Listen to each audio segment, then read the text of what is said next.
നിങ്ങളുടെ മാനിഫെസ്റ്റേഷൻസ് പാളിപ്പോകാറുണ്ടോ? ഞാൻ എൻ്റെ ലൈഫിൽ പല കാര്യങ്ങൾക്കും മാനിഫെസ്റ്റേഷനും ലോ ഓഫ് അട്രാക്ഷനും ഒക്കെ യൂസ് ചെയ്യാറുണ്ട്. എനിക്ക് എൻ്റെ ചാർട്ടേഡ് അക്കൗണ്ടൻസി എക്സാം പാസ്സാവാനും, അതുപോലെ ജോബ് കിട്ടാനും, ഒരുപാട് ട്രാവൽ ചെയ്യാനും, അതുപോലെ പല പല കാര്യങ്ങളൊക്കെ ഞാനിത് യൂസ് ചെയ്തിട്ടുണ്ട്.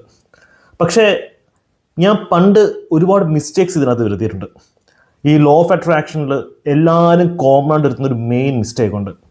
ഈ മിസ്റ്റേക്ക് ഞാനും വരുത്തിയിട്ടുണ്ട്. അതെന്താണെന്ന് ഞാൻ പറഞ്ഞുതരാം.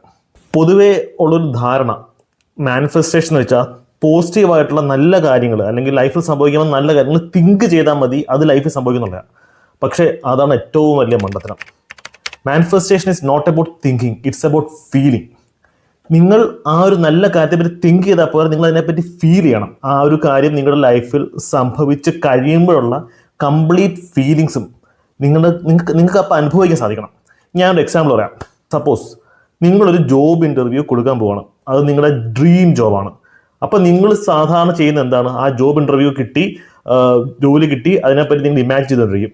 പക്ഷേ നിങ്ങളുടെ ഇമാജിനേഷൻ ചെറിയൊരു ചേഞ്ച് വരുത്താറുണ്ട്. നിങ്ങൾ അതിനെപ്പറ്റി തിങ്ക് ചെയ്യുമ്പം ആ ഒരു പ്രോസസ്സിനെ പറ്റി ഫീൽ ചെയ്യുക. അതായത് നിങ്ങൾ ആ ഇൻ്റർവ്യൂ നല്ല രീതിയിൽ അറ്റൻഡ് ചെയ്യുന്നു, അതിനുശേഷം നിങ്ങൾ ആഗ്രഹിച്ച സാലറിയിൽ ആ ഓഫർ ലെറ്റർ കിട്ടുന്നു.